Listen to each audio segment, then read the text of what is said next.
Hey everybody, before I get started, I just want to mention a couple of ways that you can engage with me on a more personal level. I have a few avenues set up and I keep focusing on one, and I figured, why don't I make a short little video talking about all of them real quick before we get into these episodes. So first thing, Patreon. There's a link in the episode description, in every episode description, to the Patreon, as well as a video on the feed called Major Announcement that has all the details of what each tier offers and how much they cost. I implore you to check that out. I offer a lot of cool shit for my patrons.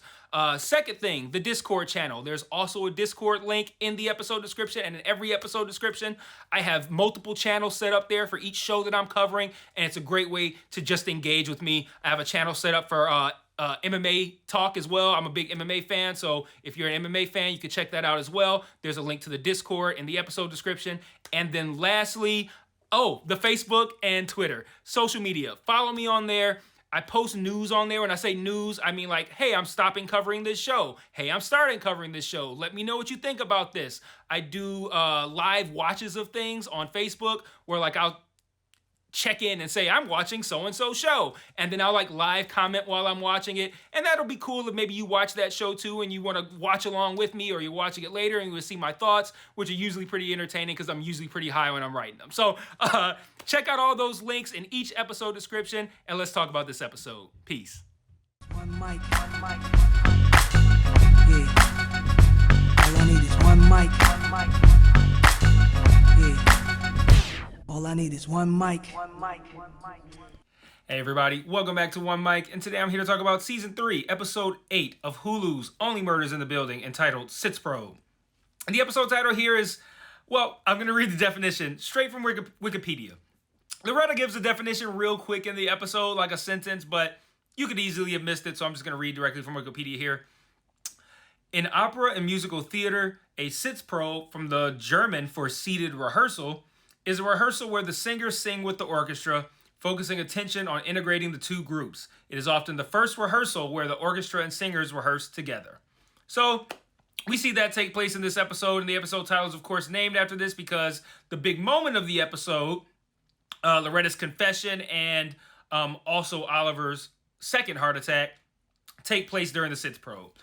This was an interesting episode because based on what I have and have not liked this season, on paper, I shouldn't have liked this episode. Like, it wasn't terribly funny, and it was heavily focused on the murder mystery, which I've been saying this season has been lacking due to its formulaic nature. However, this week, the cold open throws a curveball that I should have seen coming and didn't.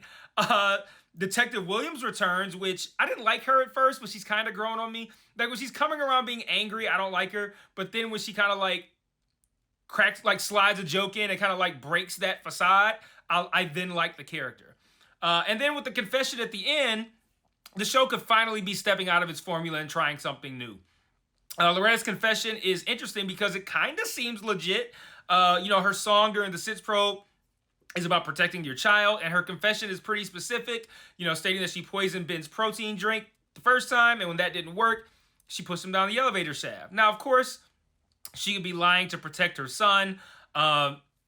These are things that I would assume are public knowledge. I mean, she would, of course, know about the elevator shaft.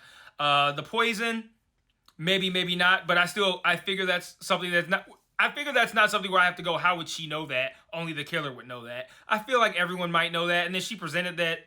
it was presented to her that the poison had happened anyway. So it could be information that she had and she just lied to protect her son. And I reserve the right to later be irritated by making me think they were going to do something cool when it was really just me falling for another red herring. But I'm going to keep an open mind here. And I do feel like that's likely what's going on. But I'm going to talk about that a smidge more a little bit later. If Loretta's confession is real and we've already revealed the killer with 2 episodes left, I don't know what they have planned for the next 2 episodes, but color me interested. I'm certainly, I would be very intrigued if Loretta is actually the killer and they do something different in these last 2 episodes. I'd really be impressed by that, but I don't think that's what's going to happen. But the case against Loretta is strong. I mean, she called Ben a fucking pig, which was written on the mirror. She could also resent Ben out of love for Dickie, which was that was a really cool reveal. So in the cold open, we hear Loretta narrating about choices as we see some of her backstory. We see one clip where she looks to be about in high school, and she mentions that there's an article that named her the best young actress out of the Midwest. And then she says something like a play director from New York agrees, and with this assessment of her being the best actress in the Midwest, because of course he does. And he encourages his way, hopefully, right into a prison cell, but at the bare minimum, he encouraged her into an early pregnancy. I immediately roll my eyes. I'm like, come on, Ben is going to be her son? Really? That's so lame. So the reveal that it was Dickie was actually kind of cool and immediately gives her even more motive in my mind. And again, I feel like I should have caught that. I should have went, Ben is super obvious. Maybe it's Dickie, but they got me. They got me. I also like how the reveal changes the meaning of her little clip book, you know? When we find it, it seems like a crazy person's obsession, but now we see it's just a mother looking after her son that she gave away, which is kind of sweet and also kind of sad. So I like that little added bit of emotion in here and something to make Loretta a little bit more relatable. And then, as if the reveal of Dickie being her son and her confessing to Ben's murder wasn't enough, after the confession, Oliver suffers a second heart attack, which is actually a really great scene because they set up the gravity of having a second heart attack after the first one. So after the first one, it's like, Oliver had a heart attack, but he's going to be fine. It's not like they're going to kill off Oliver in, I want to say it was like the third or fourth episode, something like that. But now, there's only 2 episodes left this season, and, this is the second heart attack. So, while I still don't believe they're going to kill off Oliver, there could still be some serious consequences from this one that could add some extra weight to these final 2 episodes, or maybe even to future seasons. So, I find that to be pretty compelling. I hope it's not, something that's going to be irrelevant in the next episode. I don't want to feel like, I'm watching like a serialized show where the events of the previous episode don't have an impact on future ones. I don't think they're going to do that. I feel like this is going to matter. I just don't want him to be like, another, oh man, that was close, back to normal. Like, no, I think Oliver needs to see some consequences from, I don't say consequences because that makes it sound like he deserves it, but I want this one to have more of an impact on the story and on the show and on the character. I also liked how they advanced the relationship struggles of the Omit B crew this week and ultimately put them back together, because I thought it was pretty ballsy for Mabel to show up at the Sitzprobe after just dropping a random podcast episode without saying anything. Like, I understand she's mad, but it's not her podcast. It's their podcast collectively, and it's popular. So it's like, you can't just put out a new episode of some hot shit that's supposed to be a 3-person thing with just you doing your own thing on it without checking with, like, that's a dick move, right? And I don't think Oliver was rude to her, but Charles didn't even do anything other than be less interested in solving the murder than her. I think she overreacted in putting that episode out, and I thought it was pretty ballsy for her to show up like that. But narratively, as a fan of the show, I didn't mind the crew having beef just to kind of shake things up. Then I liked how they brought the team back together. So I thought the stuff with Charles trying to eavesdrop on the interrogations was funny. Like when he said like he couldn't leave because he had his weighted blanket on. He's like, I'm weighted down. Thought that was funny. So to find out that along with what Oliver was doing, was part of a long play to manipulate Detective Williams into leaving the room so they could stash the GoPro. Like, I thought that was a pretty cool reveal, particularly on the heels of how they both tried to, like, offer clues as, like, an olive branch to get Mabel back on their side. The fact that they worked together and came up with kind of, like, this ultimate thing that they could do, I thought that was really, really smart. And I like when shows feed off of seeds that they planted earlier. The previous things fell through, but like I said, this pretty smart plan was able to get the crew back together. So, I set that up pretty well. They being the show, but also Charles and Oliver as well. In the interest of doing something of a compliment sandwich, I'm going to pause right here in my praise to talk about something I didn't like, which was everyone getting the same damn notification about Greg being released from prison at the same time. Like, what the fuck do they all subscribe to that they're all getting the same notification at the exact same time? Like, I don't like when shows and movies do that, because that really only happens for Amber Alerts, but they film these scenes like that to convey the gravity of this notification. Like, oh, everybody got the same notification. It must be something serious. What happened? And then Detective Williams comes in and is like, Greg didn't do it, and one of you guys did. And I'm like, what the fuck? Like, hold the fuck on. One, do you have any real reason to release Greg? Because I know it ain't because of Mabel's raggedy ass Ben sends his watch back 20 minutes so Greg couldn't have been there reason. I know that ain't the reason. And then also, number two, how does that mean that one of them did it? But I was quickly relieved because Oliver then asked that very question. As I'm sitting there like, hold on, I know she about to come up in here and just declare a bunch of ridiculous fucking shit on her return to the show. And so I was glad that Oliver's like, so how did one of us do it though? And I like also Oliver's motivation is he doesn't want to lose one of the actors in this show, but still, it's a valid fucking question. So Detective Williams reveals that Ben was poisoned, which is fine when it comes to one of them having done it. I don't see how that absolves Greg unless the idea is that he wouldn't have been around to do the poisoning. Fine. I'm willing to let that slide since the case against Greg was weak anyway.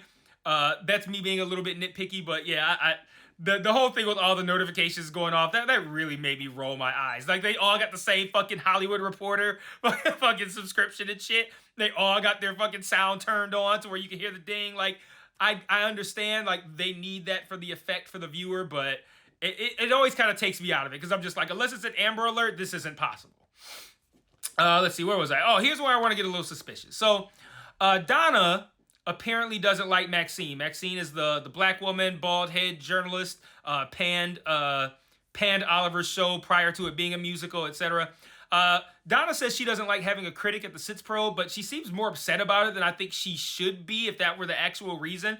And then she has kind of like this ominous conversation in the bathroom with Loretta where she talks about, doing anything for your son. And I haven't made, or for your kid, I don't know if she specified son, but I haven't made the connections yet, but I wonder if Donna killed Ben for some reason related to protecting Cliff. I mean, we've seen how much they care for one another. And then she would also meet Loretta's, poison is a woman's tool hypothesis, which is some Game of Thrones lore. I think that was on House of the Dragon, but whatever. And if that's the case, the show intentionally hasn't given us sufficient evidence to feel good about that theory, but I'm certain that that was intentional, that we would not have enough to point a finger at Donna. But she's on my brain now. Another aspect of the mystery that was intriguing this week was the discovery that something important could be in the paper shredder. We had a scene earlier this season that I think made that evident for the audience, but not necessarily for the characters within the show. But in this episode, Howard pieces together the strips that are in there into something that turns out to be useless, but one piece has the same date as the opening of the show. It looked like a script page to me, and Mabel smartly instructs him to find more pieces with that same font. Really good idea. The last thing I want to talk about from this episode is Charles performing the patter song at the end. For starters, Steve Martin performing the song was awesome. I really enjoy it. Every time he does the patter song, I think it's really great. I enjoyed hearing the whole thing. Those 2 minutes and 40 seconds or whatever. But mainly what I want to talk about is how effective I found that split screen thing that they did during Charles' performance. Like, I liked seeing what other people were doing while Charles was singing. And even cooler is that we saw a lot of shit that at the time, it ultimately left me feeling kind of empty because none of it really mattered, only for us to later find out how it mattered. And I thought that was pretty cool. Like, for example, one of the split screen shows Detective Williams arriving with other police, and she shows them like where to sit. And I think she even says something like, "Wait do you see this?" And then at the same time, one of the other screens shows Oliver kind of sneaking away. And none of that mattered in the moment. I'm like, what is that? I'm like, why are they splitting the screen just to show me this kind of like mundane shit? Especially because I didn't see what Oliver was up to during the split screen portion. But then we learn later that this was the execution of Charles and Oliver's plan. And I like when something doesn't make sense in the moment and then it makes sense soon thereafter. So I thought that was a nice technique there. One last thing of note before I wrap up, though. The team got back together after Charles and Oliver delivered the GoPro footage and explained their plan. And all this happened conspicuously in front of Bobo's dressing room. And I don't know what that meant, if anything. I caught it because Loretta pointed the finger at him earlier in the episode. And I'm like, okay, we're just going to have his dressing room and his name framed right in the middle of the shot. So I don't know. No clues here, but the framing of Bobo's name in that shot makes me think that maybe they're going to point the finger at him next week, and then maybe we'll, find out it was Donna or Loretta, whatever. But I don't know. That was very conspicuous, the framing of Bobo's name in that shot. Regardless, though, I found this episode to be really good, and even though I don't believe that Loretta actually killed Ben, it was a nice change of pace to have a confession with only 2 episodes left. In the larger scheme of things, it could still be a red herring. It probably is, but at least it's a new one, and I appreciate that. I found this episode to be pretty compelling. So hopefully I can get some an equally compelling episode next week with a little bit more laughs, like it even more, but really strong episode this week. Looking forward to closing out the season. I believe we have 2 more, so I'll see you guys next week with episode 9, and until then, peace.